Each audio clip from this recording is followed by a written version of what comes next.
ತಿಳಿಗಳಾದ ನಾವು ಭಾರತವನ್ನು ಸಾರ್ವಭೌಮ ಸಮರ್ಥವಾಗಿ ಧರ್ಮನಿರಪೇಕ್ಷ ಗಣರಾಜ್ಯಾತ್ಮಕ ಗಣರಾಜ್ಯವನ್ನಾಗಿ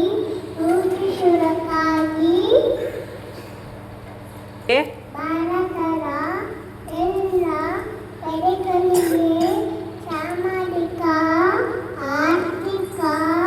ಮತ್ತು ರಾಜಕೀಯ ನ್ಯಾಯವನ್ನು ವಿಚಾರ ಅಭಿವ್ಯಕ್ತಿ ನಂಬಿಕೆ ಧರ್ಮ ಮತ್ತು ವಚನೆಯ